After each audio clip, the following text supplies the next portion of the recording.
रिश्ता कर गर्दनम अफगंदा दोस्त मी बरद हर जाके खातिर खाहे उस দুনিয়াটা চলতেছে মোহাব্বতের ধাতু এ দুনিয়া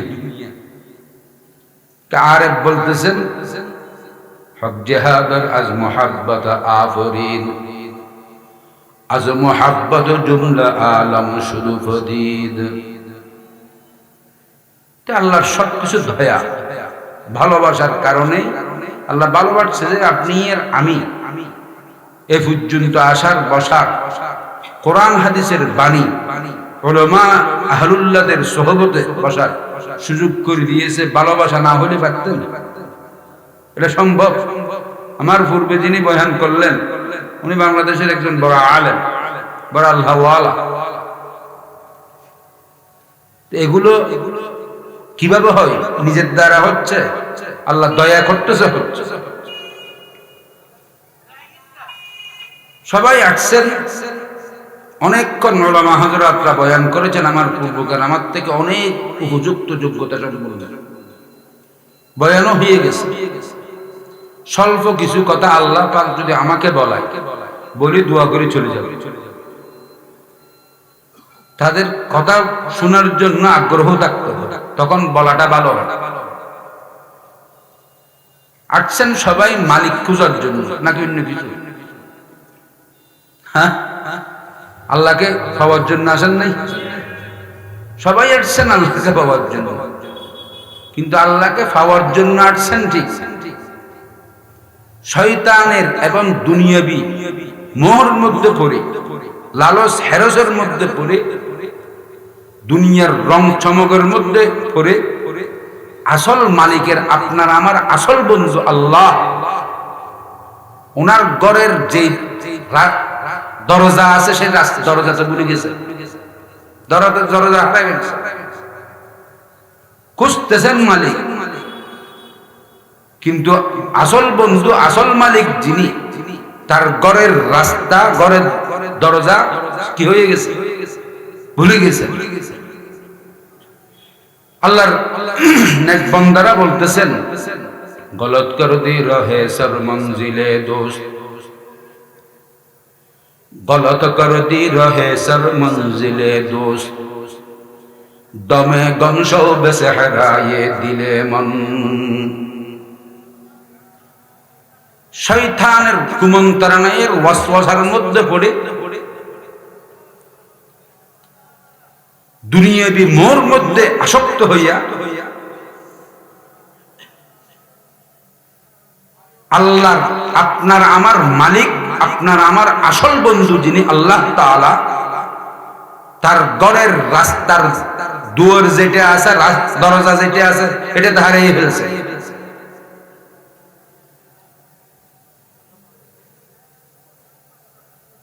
খুঁজতেছেন মালিক, দরজা তো কি করে ফেলছে।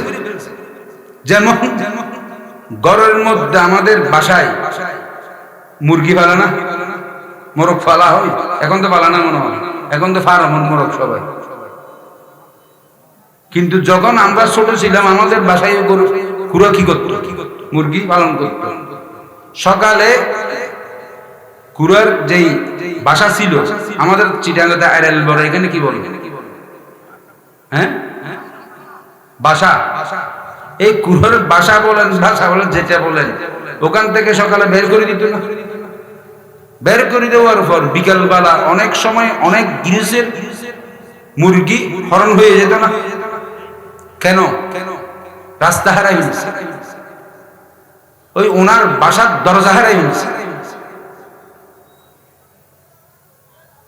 আপনি আর আমিও আল্লাহর বানানো গোলাম, বান্দা বান্দি। আমরাও দুনিয়াতে আসার পর, দুনিয়াতে ছেড়ে দেওয়ার পর আমরাও দুনিয়ার মোর মধ্যে পড়ে আসক্ত হইয়া, দুনিয়ার চাকচক্যের মধ্যে আসক্ত হইয়া আসল যিনি বন্ধু আপনার আমার আল্লাহ তাআলা, তার ঘরের রাস্তা কি হয়ে কি করে ফেলছে, ভুলে গেছে। কবি বলতেছেন এটা গলত কর দি রহে সর মঞ্জিলে দোস্ত, দমে গম সব সেহরায়ে দিলে মন। কি করে পাইবে? আপনার মধ্যে একটা মালিক কি দিয়েছেন? অন্তর দিয়েছেন। যেই অন্তরের মধ্যে একমাত্র জায়গা হলো কার? সেই জায়গাতে জায়গা আপনি ওনার জন্য জায়গা না রাখি আল্লাহর জন্য আপনি রাখছেন দুনিয়াকে। আপনি কিভাবে আল্লাহকে পাবেন? আপনি আপনার অন্তরের প্রান্তর মধ্যে কিছুক্ষণ নিজেকে নিজে হারাই ফেলেন না, তখন ভাবেন আল্লাহকে।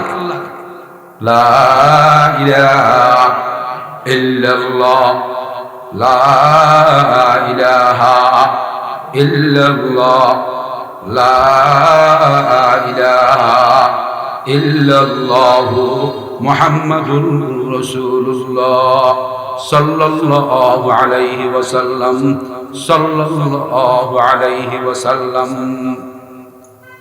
আপনি দুনিয়াতে মালিক খুঁজতেছেন, রব্বুল আলামিন আপনাকে যিনি লালন করে পালন করে, রিজিক দাতা, হায়াত দাতা, মওত দাতা, তাকে খুঁজতেছেন। ঘুরি ঘুরি বুড়ো হয়ে ঘুরতেছেন, কিন্তু আসল মালিকের রাস্তা হারাইয়া, মালিকের দরজা হারাইয়া আপনি ঘুরতেছেন। রাস্তা তো ভুলে গেছেন। মালিক পাবেন কি করে? আপনি যদি মালিককে পাইতে চান, আল্লাহকে যদি পাইতে চান, তখন আপনি দুনিয়াতে আল্লাহর যে নাম আছে, নামের সাথে আপনার মিলিত হতে হবে। আর আল্লাহর আশিক পাগল, উনি বলতেছেন লিকায়ে হক তলবি হামনশি নাম শবাশ, লিকায়ে হক তলবি হামনশি নাম শবাশ, বই বিসালে খুদা দর বিসালে নামে খুদা, বই বিসালে খুদা দর বিসালে নামে খুদা। দুনিয়াতে আল্লাহকে পাওয়ার জন্য আল্লাহর নামের সাথে কি হয়ে যাবে? এটা কি? লা ইলাহা ইল্লাল্লাহ, লা ইলাহা ইল্লাল্লাহ, লা ইলাহা ইল্লাল্লাহু মুহাম্মাদুর রাসূলুল্লাহ সাল্লাল্লাহু আলাইহি ওয়াসাল্লাম। আল্লাহ আল্লাহ এই যে শিরি আস্ত নাম, শিরু শক্কর মি শবদ জানম তামাম। আল্লাহ আল্লাহ মি কুনদ শামসু কমর, আল্লাহ আল্লাহ মি কুনদ শজরু হাজার। আল্লাহ আল্লাহ क्या मुबारक नाम है, আল্লাহ আল্লাহ মুমিনু কা জিকির হ্যায়। যারা এই নামের সাথে মিলিত হয়েছে, ওখানেই খুঁজলেই আল্লাহকে পাওয়া যায়, ওই নামের মধ্যে। ওই রকম আধ্যাত্মিক যারা রাহবুর, আধ্যাত্মিক জগতের সম্রাট, যারা তাহাজ্জুদের ঠেলে কুদরতি দরজার চকুর দরিদ্রে কান্না করে, তারাই বলতেছেন ইলম মারিফাতের সম্রাটরা। ইশক भी हो हिजाब में, हुस्न भी हो हिजाब में, इश्क भी हो हिजाब में, हुस्न भी हो हिजाब में, या तो खुद अशकार हो या मुझे अशकार कर। अरे अल्लाह, তোমাকে যে ভালোবাসা দিয়ে তোমাকে পাবো, সে রাস্তাও তো গোপন। হে আল্লাহ, যে ভালোবাসা দিয়ে তোমাকে পাবো আল্লাহ, সে রাস্তাও কি গোপনে। হয়তো তোমার সৌন্দর্য, তোমার গুণ, তোমার রূপ, এটাও তো গোপন আল্লাহ। এটা কারা বলতে পারে? যাদের সাথে ভালোবাসার সম্পর্ক মালিকের সাথে বিদ্যুতীকরণ হয়েছে, আক্রব হয়েছে, তখন তারাই বলে, তারা বলতেছেন মালিককে। বন্ধু বন্ধুকে বলেন, হ্যাঁ इश्क भी हो हिजाब में, हुस्न भी हो हिजाब में, या तो खुद अशकार हो या मुझे अशकार कर। हे अल्लाह, আপনাকে যে ভালোবাসা দিয়ে আপনাকে পাবো, সে রাস্তাটাও গোপন। আপনার সৌন্দর্য, আপনার রূপ, আপনার গুণ, সেটাও তো গোপন আল্লাহ। হয়তোবা আপনি আমাদেরকে ধরা দেন আল্লাহ, না হয়তোবা আমরা যারা ওয়াসিফপুরের মানুষ মাহফিলের মধ্যে তোমাকে পাওয়ার জন্য আসছি, সেই রাস্তাটা যেটা আছে, দরজা যেটা আছে, এটা খুলে দেন আপনাকে পাওয়ার জন্য আল্লাহ। अश्क भी हो हिजाब में, हुस्न भी हो हिजाब में, या तो खुद अशकार हो या मुझे अशकार कर। আল্লাহর কাছে কাঁদেন আল্লাহকে পাওয়ার জন্য, রাস্তা ওইটা অবলম্বন করার জন্য আল্লাহ ওয়ালাদের সাথে সম্পর্ক করতে হবে। মুসলমান ভাই বন্ধুগণ, এগুলো করার জন্য এই নিজেকে গুণমুক্ত করতে হবে। কি করতে হবে? গুণমুক্ত। গুণযুক্ত রেখে মালিক পাবেন। নিজের মধ্যে খাঁচরা পরিষ্কার কাপড় গায়ে দেওয়া মানে তার চাইতে বলার কিছু আছে? আমার মধ্যে আফদ মোস্তফা তালুতে মারার তালু পর্যন্ত গুনায় ভরা। আমি আশা করতেছি আল্লাহকে, সেজন্য আল্লাহ পাক রব্বুল আলামিন আমাদেরকে শিখে দিচ্ছেন, ও আমার বান্দা বান্দীরা, আমার বানানো গোলামরা, ও তোমরা গুনার মধ্যে লিপ্ত। কারণ গুণমুক্ত এই জিনিস দাবি করার একমাত্র নবী ছাড়া, নবীদের আম্বিয়া কেরাম জামাত ছাড়া আর কেউ এই দাবি করতে পারবে না। আমি গুণমুক্ত এই দাবি কেউ করার কোনো কি নেই। আর সবাই গুণযুক্ত, কোনো নেই কোনো একদিকে। ওলি বলেন, গোস বলেন, আলেম বলেন, মুফতি বলেন, মুহাদ্দিস বলেন, খতিব বলেন, ইমাম বলেন, চেয়ারম্যান বলেন, মেম্বার বলেন, মন্ত্রী বলেন, সবাই গুণযুক্ত। গুণ থেকে মুক্তি পাওয়ার জন্য দুজাহানের বাদশা হাবিব খুদা হযরতে মুহাম্মদুর রাসূল সাল্লাল্লাহু আলাইহি ওয়াসাল্লাম, তিনি আমাদেরকে যে তালিম, যে শিক্ষা দিয়েছেন, ওই শিক্ষার মাধ্যমে এই আমলগুলো যদি করা হয়, অনায়াসে সগীরা গুনাহ মাফ হয়ে যায়। ছোটগুলো যে গুনাহ আছে অনায়াসে কি হয়ে যায়? মাফ হয়ে যায়। যে আমাদের যে বিমার, অসুস্থতা, গুনার অসুস্থ, যেই গুনার মধ্যে আমরা লিপ্ত, এত মহান বড় বড় গুনাহ করে ফেলছি, এগুলোর জন্য আমাদের অ্যান্টিবায়োটিক খেতে হবে। যেমন আমাদের অসুস্থ যদি বেশি হয়, ডাক্তারের কাছে না যাইয়ে ফার্মেসি থেকে যদি না পাই এর প্যারাসিটামল নিই, হবে? কখনো হবে না। অ্যান্টিবায়োটিকের জন্য বড় ডিগ্রি দিয়ে ডাক্তারের কাছে যেতে হবে। ডাক্তারের কাছে যাই অ্যান্টিবায়োটিক নিতে হয়। দুজাহানের বাদশা আল্লাহর রাসূল সাল্লাল্লাহু আলাইহি ওয়াসাল্লাম আমাদের জন্য গুণমুক্ত হওয়ার জন্য একটা কেমিক্যাল নিয়ে আসছেন, সেটার নাম হলো তওবা। সেটার নাম কি? তওবা। এটা হলো অ্যান্টিবায়োটিক ট্যাবলেট। ওই অ্যান্টিবায়োটিক জিনিস এটা যদি আমি আর আপনি ব্যবহার করি, তাহলে তওবা মুক্ত হয়ে, গুণমুক্ত হয়ে তওবা করে দুনিয়া থেকে যাওয়ার সুযোগ পাবে। সেজন্য তওবা, গুনাহ করেছি, তওবা এটা কি? তওবার সংজ্ঞা দিচ্ছেন রাসূল সাল্লাল্লাহু আলাইহি ওয়াসাল্লাম। ক্বালা রাসূলুল্লাহ সাল্লাল্লাহু আলাইহি ওয়াসাল্লাম, আত-তাওবাতু হিয়ান নাদামা। তওবা হলো নিজে যে অপরাধ করেছেন, অপরাধের উপরে লজ্জিত হওয়া, অনুতপ্ত হওয়া। ওদিকে যাচ্ছি না, ওইগুলো অনেক বিষয় কথা আছে। এটা এই জন্য বলতেছি, আমি আর আপনি গুনাহগার, অপরাধী, বড় ছোট মধ্যম সবাই অপরাধী। এই অপরাধকে থেকে মুক্তি পাওয়ার জন্য রব্বুল আলামিন আমাদেরকে শিখে দিচ্ছেন কোনটা? ওয়াফু আন্না ওয়াগফির লানা ওয়ারহামনা আনতা মাওলানা ফানসুরনা আলাল কওমিল কাফিরিন।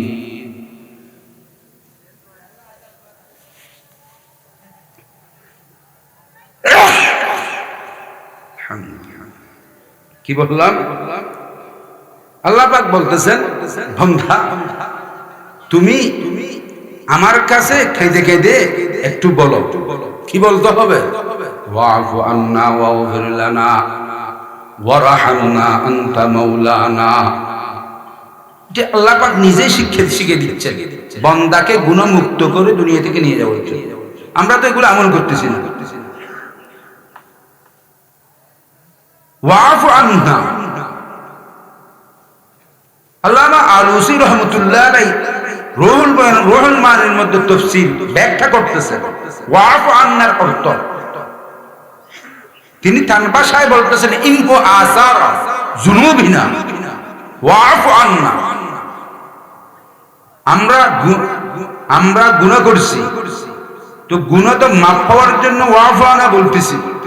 ওয়াফু আন্নার ব্যাখ্যা তাফসীর মুফাসসিরিনরা তাফসীর করতেছেন ইনহু আসার যুনুব, শুধু গুনাহ মাফ করা না, শুধু গুনাহ মাফ করবে সেটা না, গুনার যে আসার, গুনার যে নিশানা আছে সেটা শুদ্ধ মুছে দিবে। সুবহানাল্লাহ। আল্লাহকে বলতে হবে। কিতাবের মধ্যে আছেন কোন বান্দা ওয়াফু আন্না ওয়াগফির লানা ওয়ারহামনা এই দোয়াটা যদি বুঝে সুঝে করে আল্লাহ পাক রব্বুল আলামিন বান্দার গুনাহ খাতা মাফ করে দিয়ে বলতেছে। তো ওয়াফু আন্নার তাফসীর ব্যাখ্যা করতেছে ইনহু আসার যুনুব, শুধু বান্দার গুনাহ ক্ষমা করবে না, বান্দার গুনার যে নিশানা আছে নিশানা শুদ্ধ মুছে দিবে।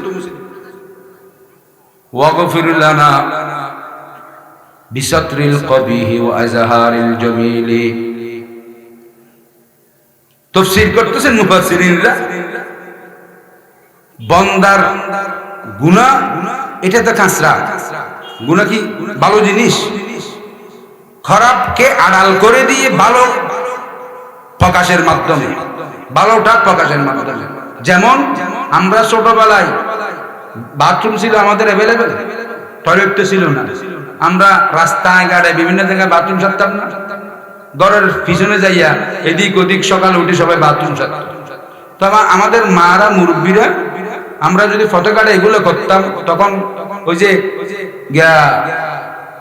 গিয়া আছে না রান্নাঘরের চুলো আছে না, ওখান থেকে ছাইগুলো নিয়ে আসি কাঁচরার উপরে দিত না, পায়খানার উপরে। এখানেও মুফাসসিরিন তাফসীর করতেছে বিসাত্রিল কবিহি ওয়া ইজহারিল জামিল, আপনার গুনার যে কাঁচরা আছে সেটার উপরে আল্লাহ পাক রব্বুল আলামিন ডাকনা দিয়ে দিবেন। ওয়া ইজহারিল জামিল অর্থাৎ আপনার ভালোগুলো প্রকাশের মাধ্যমে, আপনি যে কান্না করছেন আল্লাহর কাছে, কান্নাগুলো, নামাজগুলো, দোয়াগুলো, তওবাগুলো প্রকাশের মাধ্যমে।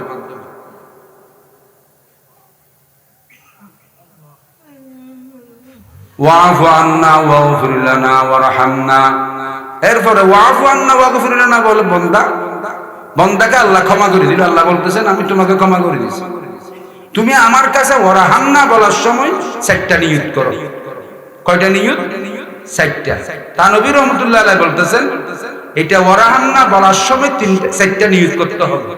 1 নম্বর নেক কাজের তৌফিক চাওয়া, 1 নম্বর নেক কাজের কি চাওয়া? তৌফিক চাওয়া। 2 নম্বর রিজিকের মধ্যে প্রশস্ততা, রিজিকের মধ্যে কি? প্রশস্ততা। 3 নম্বর অগণিত ক্ষমা, অগণিত ক্ষমা। 4 নম্বর জান্নাত কামনা। কথা বুঝতে পারছি? ওয়ারহামনা বলার সময় আল্লাহ থেকে দয়া চাওয়া, দয়া চাওয়া সব কেমনে? যেমন আমাদের মুরব্বী আল্লামা শাতিব রহমাতুল্লাহ আলাইহি বলতেন যেমন বাপের সাথে ছেলের সাথে ঝগড়া হলে ছেলের সাথে বাবা কথা বলে না, এরকম হয় না ঘরের মধ্যে? তো তদুরূপ যখন বাপ ছেলের কাছে বুঝে আসে বাপ রাগ করা মানে জীবনের জন্য ভুল, সেই হিসেবে বাবার কাছে ক্ষমা চায়। রাত্রে ক্ষমা চাওয়ার পর বাপ ক্ষমা করে দেয়, ক্ষমা করে দেওয়ার পর বাপকে বলে ছেলে আব্বু আপনি আমার সাথে রাগ করার কারণে আমি তো টাকা পয়সা পাই নাই আপনার থেকে, আমার এমটি পকেট খালি, আপনি আমাকে কি করে দেন না, টাকা দেন না, এখন তো মাফ করে দিছে। এটা বলার পর বাবা কিছু কি দেয়? টাকা দেয় না ছেলেকে। ওয়াফু আন্না ওয়াগফির লানা, আপনি আল্লাহর কাছে ক্ষমা চেয়ে নিছেন, আল্লাহ আপনাকে ক্ষমা করে দিছে। এখন ওয়ারহামনা বলার সময় ছেলে যেরকম বাপ থেকে ক্ষমা চাইয়ে টাকা নিয়ে নেয় পকেট খরচের জন্য, আপনিও ওয়াফু আন্না ওয়াগফির লানা বলে আল্লাহ থেকে ক্ষমা চেয়ে নিছেন। এখন ওয়ারহামনা বলার সময় আপনি একটু দয়া কামনা করে নেন। সুবহানাল্লাহ। এরপরে বলতেছেন আনতা মাওলানা। আল্লামা আলুসি রহমাতুল্লাহ আলাইহি বলতেছেন ব্যাখ্যায় আনতা মাওলানার ব্যাখ্যা তাফসীর করতেছেন আনতা মাওলানা ওয়া সাইয়্যিদুনা, আনতা সাইয়্যিদুনা ওয়া মালিকুনা ওয়া মুতাওয়াল্লি উমুরিনা। আল্লাহ পাক আমাদের সর্দার না, নাকি না? সবকিছুর অভিভাবক না? ইয়া আল্লাহ, আপনি আমাদের সর্দার, আপনি আমাদের সবকিছুর অভিভাবক। আপনি দয়া করে মায়া করে আমাদের ক্ষমা করে দিন, এখন আমাদেরকে জান্নাত কামনা করতে জান্নাত দান করুন। এগুলো বলা যাবে না? এগুলো হলো এই আয়াতের তাফসীর। আল্লাহ থেকে ক্ষমা চাই নেন। সুযোগ আছে, যদি হঠাৎ মৃত্যু হয়ে যায় কিভাবে যাবে? যাওয়ার জন্য প্রস্তুতি যখন যার যতটুকু সম্ভব এখন থেকে নিয়ে নেন, যাইতেই হবে। যাওয়াটা আজ হোক কাল হোক যেতে হবে।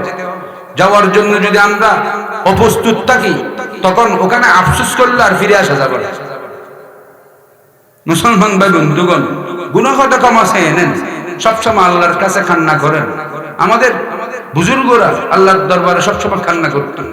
ইলাহি আব্দুকাল আসি আতাকা মুকিররান বিযুনুবি ওয়া ক্বাদ দাআকা ফাইন তাগফির ফাআনতা লিযাকা আহলু ওয়া ইন তাদরুদ ফামান ইয়ারহামু সিওয়াকা। আল্লাহর দরবারে কান্না করেন, কান্না করে করে নিজের জীবনের গুনাহটা ক্ষমা চাইয়ে তওবা করে কিভাবে দুনিয়া থেকে যাবেন। এই ফিকির, এই ভাবনা, এগুলোর জন্য কোনো কারো কাছে, কোনো আহলুল্লাহ, কোনো হক্কানি রব্বানি আলেমের কাছে যে নিজের জীবনের জন্য প্রেসক্রিপশন গ্রহণ করুন। এটা কাজে আসবে। নিজেও করেন, নিজের ফ্যামিলিকেও বলেন। যে কোনো সময়, যে কোনো অবস্থায় আপনি যদি বলেন আমি তো নামাজ পড়নেওয়ালা, আমি জিকির করনেওয়ালা, আমার কিসের গুনাহ? আরে ভাই, জিকির করনেওয়ালা বলেন, নামাজ পড়নেওয়ালা বলেন, তেলাওয়াত করনেওয়ালা বলেন, যেই বলেন না কেন, সবসময় আল্লাহর কাছে কি করেন? গুনাহ ক্ষমা চান।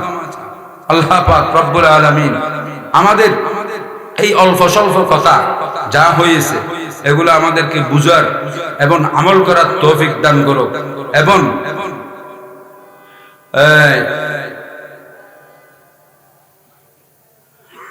এবং যে আমরা দুনিয়াতে আসছি, আমাদের তো যেতে যখন হবে, যাওয়াটা এখানে যাওয়ার মধ্যে আমরা বিলম্ব করতে পারবো?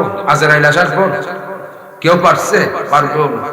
কেন? হাসিনা বললো পারবো না, খালেদা বললো পারবো না, সবাই যেতে হবে। সেজন্য আল্লাহর দরবারে আমরা কান্নাকাটি করব, দোয়া করব, গুনাহ ক্ষমা চাই নেব। তওবা যেভাবে হাসিল হয় আল্লাহর কাছে বলবো, আল্লাহ তওবা ছাড়া আমাদেরকে কবরে নিয়েন না। তওবার দরজা খোলা আছে। জীবনের অনেক অপরাধ, অনেক নামাজ পড়ি নাই, সেজন্য আল্লাহর দরবারে কান্নাকাটি করেন, বেশি বেশি কান্না করেন। কান্নার মধ্যে মাফাত আছে, ফায়দা আছে। আল্লাহ পাক আমাদেরকে জীবনের বাকি বিগত হয় আর যতটুকু হয়েছে এগুলোর মধ্যে অনুতপ্ত হয়ে ভবিষ্যতের যে জন্য আমরা তওবা করি এবং সংশোধনী হইয়া আল্লাহর দিকে মুতওয়াজ্জিহ হয়ে জীবন পরিচালনা করার তৌফিক দান করো। ওয়া আখির দাওয়ানা আলহামদুলিল্লাহি রাব্বিল আলামিন।